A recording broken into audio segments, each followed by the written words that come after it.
أعوذ بالله من الشيطان الرجيم. بسم الله الرحمن الرحيم. وإذ قالت طائفة منهم يا أهل يثرب لا مقام لكم فارجعوا ويستأذن فريق منهم النبي يقولون إن بيوتنا عورة وما هي بعورة إن يريدون إلا فرارا ولو دخلت عليهم من أقطارها ثم سئلوا الفتنة لآتوها وما تلبثوا بها إلا يسيرا. صدق اللہ العظیم. یہ آیت نمبر 13 اور 14 پڑھی گئی ہے. یہ جو پورا رکوع ہے اس کا تقریباً ایک ہی وقت میں ترجمہ زیادہ مناسب ہوگا، اس لیے کہ یہ سب آیتیں آپس میں ایک دوسرے کے ساتھ جڑی ہوئی ہیں، اور اس لیے ایک ایک دو آیتیں وہ ترجمہ پھر سمجھ میں آئے گا نہیں. تو جو قصہ ہمارا خندق والا چل رہا ہے اسی کو مکمل کر کے پھر ان آیتوں کا ترجمہ آپ کے سامنے پیش کریں گے تو مفہوم اس کا سمجھ میں آ جائے گا. تو گزشتہ کل یہاں تک ہم پہنچے تھے کہ بنو قریظہ جو یہودیوں کا قبیلہ ہے انہوں نے مسلمانوں کے ساتھ بدعہدی کی اور مسلمانوں کے خلاف ہو گئے. تو دونوں طرف سے دشمن ہو گئے. اس طرف سے 12-15 ہزار کا کافروں کا مجمع ہوا اور اس طرف اندر سے یہودی دشمن ہو گئے، اور ایسے موقع پر مسلمان تکلیف میں آ گئے، مشقت میں آ گئے، اور حضور صلی اللہ علیہ وآلہ وسلم بھی پریشان ہو گئے. تو اب کیا ہوگا؟ آپ نے تحقیق حال کے لیے بنو قریظہ کی طرف بھیجا ساتھیوں کو کہ یہ واقعی میں یہ والی بات سچی بھی ہے یا نہیں. اگر جھوٹی بات ہے تو کھلم کھلا آ کے مسلمانوں کو بتا دو کہ بالکل جھوٹ ہے، انہوں نے ہمارا معاہدہ نہیں توڑا. لیکن اگر سچی بات ہے تو پھر مسلمانوں کو نہیں بتانا، ایسی گول مول بات کر لینا تاکہ اس طرح دشمن کی طاقت کی وجہ سے مسلمانوں کے دل کمزور نہ ہو جائیں. اور یہ بھی ایک وہ ہے، یعنی سب سے بڑا اثر اس وقت جو ہے نا ذرائع ابلاغ اور میڈیا کا ہے. ہوتا کچھ ہے، بتاتے کچھ ہیں. اور باقاعدہ اپنے فوجی مقرر کیے ہیں. یعنی اس وقت سینکڑوں لوگ جو عرب صحافی ہیں وہ شہید ہو گئے، جو جا کر کے اندر کی خبریں لاتے تھے تو ان کو باقاعدہ ہدف بنا کر کے ان کو، ان کے گھروں کو، ان کے بچوں کو شہید کر دیا. لیکن ان کی ہمت ہے کہ وہ کہتے ہیں ہم ایک باقی ہیں اور ہم سب، ہمارا پورا کنبہ قبیلہ چلا گیا لیکن ہم حق خبر پوری دنیا تک پہنچائیں گے. تو یہ خبر کا دینا، تو آپ علیہ الصلوۃ والسلام کی حدیث ہے کہ الحرب خدعۃ، جنگ کافروں کے ساتھ جو جنگ ہے وہ تو ایک دھوکے کا نام ہے کہ ان کے سامنے ہمارا کمزور کوئی پہلو نہیں ہونا چاہیے اور ان کے سارے کمزور پہلو ہمارے سامنے ہونے چاہیے. ان کی طاقتوں کو بیان مت کرو، ان کے پاس یہ طاقت، یہ طاقت، اس سے دل کمزور ہوتا ہے. ان کی بزدلیوں کو بیان کرو. تو آپ علیہ الصلوۃ والسلام نے بھیجا سعد ابن معاذ کو، ان کو بھیجا جا کر کے اگر خبر سچ ہے کہ انہوں نے ہمارا ساتھ چھوڑ دیا تو سچ نہیں بتانا یہاں پر، بلکہ کچھ بھی نہیں کہنا. اور اگر خبر جھوٹ ہے تو یہ بتا دینا کہ بھئی وہ ہمارے ساتھ ہے. اس کا فائدہ یہ ہوگا کہ مسلمانوں کے دل مضبوط ہوں گے. تو خبر تو سچ تھی. یہ حضرات گئے اور انہوں نے کہا کہ بس ہم تو ان کے ساتھ ہو گئے، ہم تو کافروں کے ساتھ ہو گئے، ہم تمہارے ساتھ نہیں ہیں، اور ہیں بالکل مدینے میں اندر. تو تکلیف کا ایک باعث تھا. تو آپ کو تو سچی خبر بتا دی کہ اللہ کے رسول خبر سچ ہے، تو آپ نے فرمایا مسلمانوں کو مت بتاؤ تاکہ ان کے دل کمزور نہ ہوں. تکلیف میں آ گئے اور بے قراری مزید بڑھ گئی. تو اور اسی دوران خندق میں پہرا بھی چل رہا ہے، آپ بھی پہرا دے رہے ہیں، صحابہ بھی پہرا دے رہے ہیں.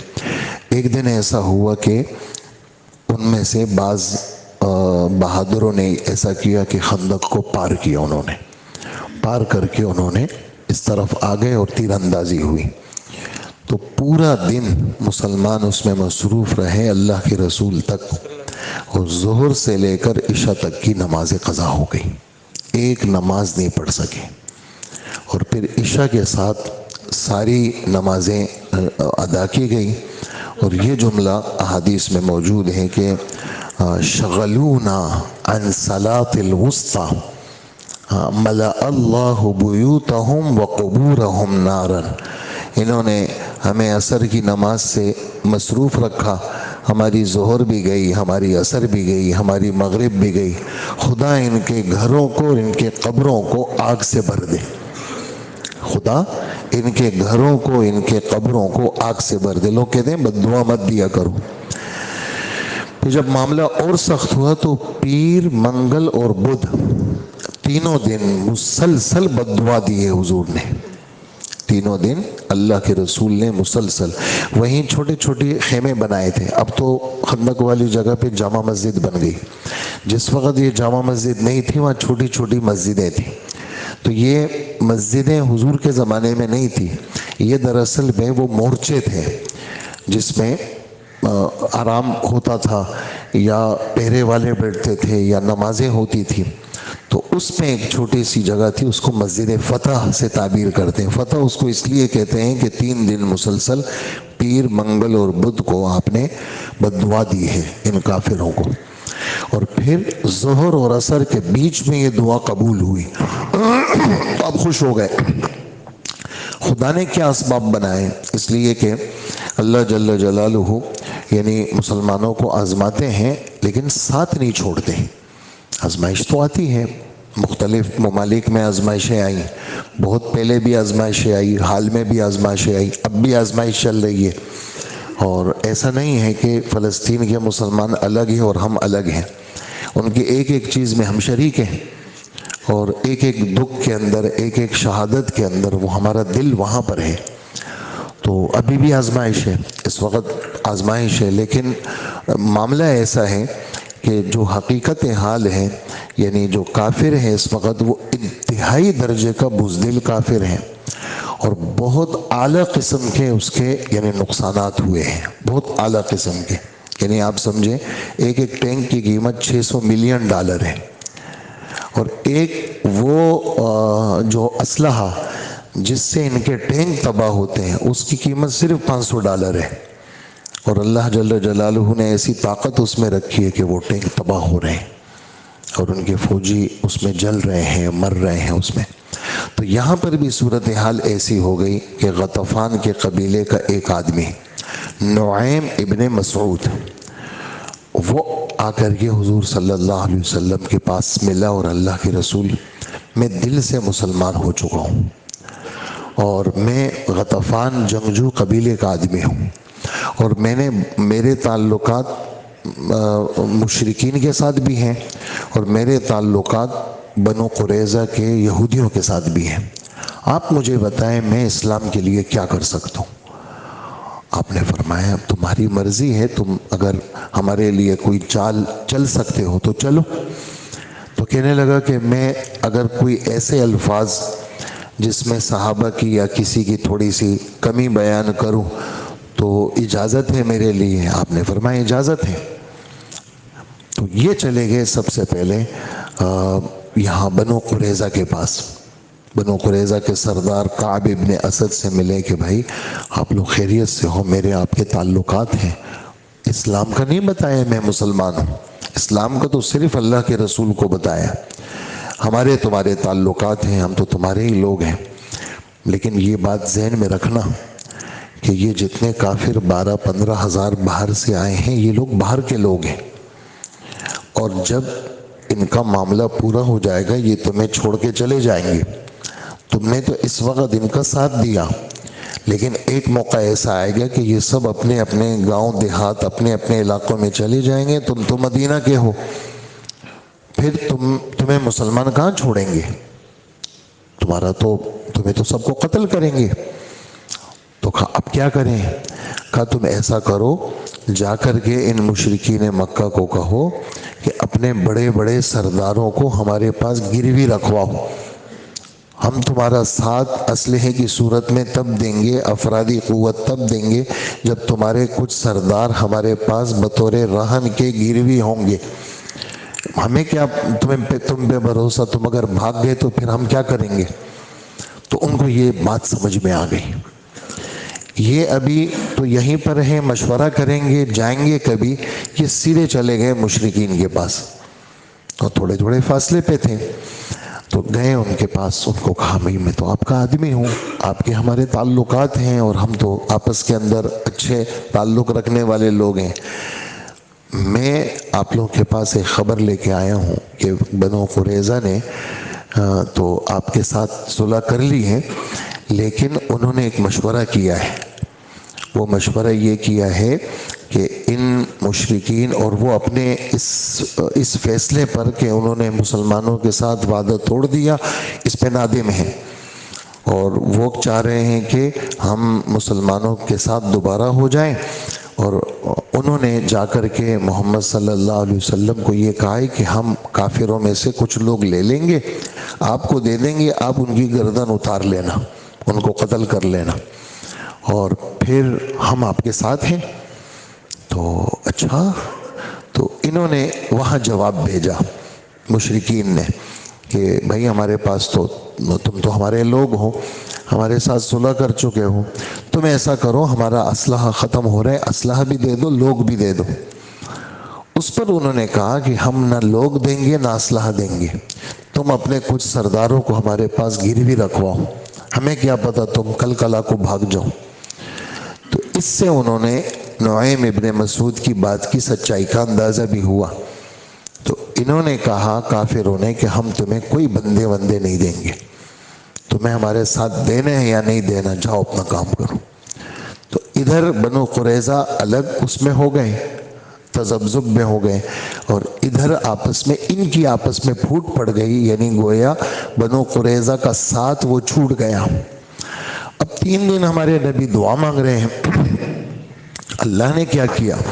اللہ جل جلالہ نے فرشتوں کو بھی بھیجا اور سخت برفانی ہوا مسلط کر دی، اور ایسی ہوا مسلط کر دی کہ پورے مدینے کو اس نے لپیٹ میں لے لیا، اور ایسی ہوا تھی وہ کہ وہ ہوا نیچے آتی تھی، اور ان کے خیمے جس میں جو انہوں نے زمین کے اندر گاڑے ہوئے تھے لوہے، ان کو خیموں کو اکھاڑنا شروع کیا، اور بڑے بڑے دیگ جو یہ کھانے پینے کے لیے لائے تھے وہ دیگیں بھی اڑ گئی، وہ دیگیں بھی اڑ گئیں، وہ آپس میں ٹکرانے لگی، اور ایک شور سا برپا ہوا، اور بہت سخت تکلیف میں۔ اب رات کا وقت ہے، رات کا وقت ہے، صحابہ اللہ کے رسول کے ساتھ ہیں، سخت سردی ہے، سب کی خستہ حالت ہے، سردی کے بچاؤ کا کوئی انتظام نہیں ہے۔ آپ نے نفل پڑھے اور آپ نے اعلان کیا کہ بھئی کوئی ہے آپ میں سے جو جاسوسی کرنے کے لیے جائے اور دشمن کا پتہ مجھے لا کر کے دے۔ آپ نے اعلان کیا، حالت اس قسم کی تھی کہ کسی کی ہمت نہیں ہوئی کھڑے ہونے کی، کوئی بھی کھڑا نہیں ہوا۔ آپ نے پھر نماز کی نیت باندھی، نماز سے فراغت کے بعد پھر آپ نے ترغیب دی، ہاں بھئی کوئی ہے تیار ہے ان کافروں کے مجمع میں جائے، ہمارے لیے کوئی خبر لے کے آئے۔ تو صحابہ کہتے ہیں کہ ہم سب کی عجیب حالت تھی، ایک آدمی کھڑا نہیں ہوا۔ آپ نے پھر نماز کی نیت باندھی، نماز کے بعد پھر آپ نے اعلان کیا، کوئی بھی کھڑا نہیں ہوا، اس لیے کہ بہت خستہ حال تھا۔ تو اس پر حضور صلی اللہ علیہ وسلم نے فرمایا حذیفہ کہاں ہے؟ اب حذیفہ کہتے ہیں پورے لشکر میں میرا حال سب سے خستہ تھا، میری چادر سب سے چھوٹی تھی اور میں بالکل ایسا سکڑا بیٹھا ہوا تھا، لیکن جب اللہ کے رسول نے فرمایا حذیفہ کہاں ہے تو بس میں نے کہا لبیک یا رسول اللہ، میں تیار ہوا۔ آپ نے فرمایا ادھر آؤ، جاؤ کافروں کی خبر لے کے آؤ، لیکن سن لو کچھ کرنا نہیں وہاں پر۔ اور پھر چونکہ حالت میری ایسی تھی، حضور مجھے دیکھ رہے ہیں، تو یہ جملہ سیرت میں لکھا ہوا ہے، اللہ کے رسول نے ان کے سر پہ ہاتھ رکھا اور ان کے چہرے پہ ہاتھ پھیرا اور دعا مانگی کہ اے اللہ حذیفہ کے دائیں بائیں آگے پیچھے اوپر نیچے سے اس کی حفاظت فرما۔ حضرت حذیفہ فرماتے ہیں کہ میں بالکل ایسا تھا کہ میں نے کہا میں حرکت بھی کر سکوں گا یا نہیں۔ جب آپ نے اس مہم پہ مجھے روانہ کیا اور دعا دی تو میں ایسا تھا جیسے گرم حمام میں چل رہا ہوں، سردی سب ختم ہو گئی اور میں سیدھا گیا کافروں کے مجمع میں۔ اب میں جیسے سیدھا گیا کافروں کے مجمع میں پہنچا، میں وہ اس لیے کہ وہ تو پیچھ پہ تو خندق تھی، خندق کو تو کراس نہیں کر سکتے تھے، وہ تو 3-4 میل کا فاصلہ تھا، وہ پورا طے کرنا پھر یوں کراس ہو کر کے آنا، راستے تو ان کو معلوم تھے۔ یہ جب پہنچ گئے تو ان کو کچھ آہٹ سی لگی، اور ابو سفیان بالکل جو کافروں کا اس وقت سپہ سالار تھا بالکل میرے تیر کے زد میں تھا۔ بس میں نے کہا میں تیر نکالوں، اور تیر نکال کر کے میں نے کہا بالکل تیار کہ میں اس کو تو ختم کروں کہ یہ سارے لوگوں کو لے کے آیا ہے۔ تو جیسے میں نے تیر تیار کیا تو مجھے حضور کی بات یاد آئی کہ دیکھنا جاسوسی کرنا لیکن کچھ کرنا مت۔ تو میں نے ایک دم وہ اپنے پاس رکھا، اس پہ اس نے اعلان کیا کہ بھئی تم میں کوئی جاسوس تو نہیں ہے، مجھے خصوصی بات کرنی ہے، تو تم میں سے ہر ایک دوسرے ساتھی کا ہاتھ پکڑے۔ تو میں نے ہوشیاری یہ کی کہ کوئی میرا ہاتھ پکڑے، تو میں نے اپنے ساتھ والے کا ہاتھ پکڑا، ایک کافر کا۔ میں نے کہا بتا تو کون ہے؟ اس نے کہا سبحان اللہ، تو مجھے نہیں جانتا، میں فلاں ابن فلاں ہوں، بنو حوازن کے کسی قبیلے کا نام لیا۔ تو میں نے ہاتھ چھوڑا۔ اس پر ابو سفیان نے اعلان کیا کہ حالات ایسے ہو گئے ہیں کہ آندھی چل رہی ہے اور ہماری سب چیزیں خراب ہو گئی ہیں، اور اب ہم یہاں ٹھہریں گے نہیں، اور اب ہم کل صبح یہاں سے سفر کریں گے۔ اس پر سب میں یعنی خوشی کی لہر دوڑ گئی، چاروں طرف سے آوازیں بھی آنے لگی، اور فرشتے اللہ نے بھیجے تھے وہ آواز لگا رہے تھے واپس چلو واپس چلو واپس چلو، اور ان کے دل مزید اس میں بیٹھ رہے تھے کہ بھئی آوازیں بھی آ رہی ہیں کہ واپس چلو واپس چلو۔ تو اس پر یعنی حضرت حذیفہ فرماتے ہیں جب میں نے سارا منظر دیکھا تو میں واپس ہوا، تو پورا راستہ جانے میں اور پورا راستہ واپسی میں مجھے بالکل بھی سردی نہیں لگی، اور آ کر کے حضور صلی اللہ علیہ وآلہ وسلم نماز پڑھ رہے تھے۔ اور حضرت شیخ یہاں پر لکھتے ہیں اس قصے کو نقل کرنے میں فضائل اعمال میں کہ یہ ہمارے نبی کی عادت تھی، جب بھی کسی قسم کا کوئی سخت معاملہ پیش آتا ہمارے نبی نماز کی طرف متوجہ ہو جاتے اور اللہ سے مانگتے رہتے۔ اور راستے میں مجھے سفید کپڑوں میں عمامے والے کچھ لوگ ملے، تو فرشتے تھے، تو کہا کہ اپنے سردار کو بتا دینا، نبی کو بتا دینا اللہ نے دشمن کا انتظام کر دیا ہے، پریشان نہ ہو۔ تو آئے تو حضور نماز پڑھ رہے تھے اور چھوٹی سی چادر اللہ کے رسول پر تھی، تو فرمایا کہ میں بیٹھا، میں نے قصہ سنایا، وہ جو میں نے جاسوسی والا بندے کا ہاتھ پکڑا تھا، جب میں نے یہ سنایا تو رات کا وقت تھا، اللہ کے رسول مسکرائے، اور رات کے وقت پہ اندھیرے میں اللہ کے رسول کے دانت مبارک چمکنے لگے، اور اللہ کے رسول نے مجھے اپنے تلووں کے پاس بٹھایا، تو میں نے اپنا سینہ حضور کے پاؤں کے ساتھ جوڑ دیا، اور مجھے نیند آ گئی، اور خدا کی شان میں گہری نیند سو گیا، اور اچھا سویا میں، یہاں تک کہ صبح ہو گئی، اور حضور مجھ سے کہنے لگے اے سونے والے اٹھ بھی نہ، اتنی دیر ہو گئی تو سو رہے۔ تو میں اٹھ گیا اور میں بالکل حشاش بشاش تھا۔ تو یہ قصہ حضرت حذیفہ، حضرت مفتی شفیع صاحب یہاں لکھتے ہیں کہ میں اس قصے کے اندر بہت سارے اسباق ہیں، بہت سارے سبق ہیں، کہا کہ اس قصے کو پڑھ لو اور اپنے اپنے لیے سبق لے لو، ہر چیز الگ الگ سے ہم نہیں لکھیں گے آپ کے سامنے، نہ بیان کریں گے، اپنے اپنے سبق اس قصے سے لے لو، اور اللہ جل جلالہ نے دشمن کی شکست کا کیا کیا، انتظام کیا۔ یہ آج کا سبق ہے، کل پھر انشاءاللہ اس سے آگے کا ہوگا۔ اللہ پاک عمل کی توفیق عطا فرمائے۔ الحمدللہ رب العالمین، والصلاة والسلام على نبينا محمد وآله وأصحابه أجمعين۔ ربنا آتنا في الدنيا حسنة وفي الآخرة حسنة وقنا عذاب النار۔ ربنا اغفر لنا ولإخواننا الذين سبقونا بالإيمان ولا تجعل في قلوبنا غلا للذين آمنوا ربنا إنك رؤوف رحيم رب اغفر وارحم وأنت خير الراحمين وصلى الله وسلم على نبينا محمد وآله وأصحابه وأمته أجمعين آمين برحمتك يا أرحم الراحمين.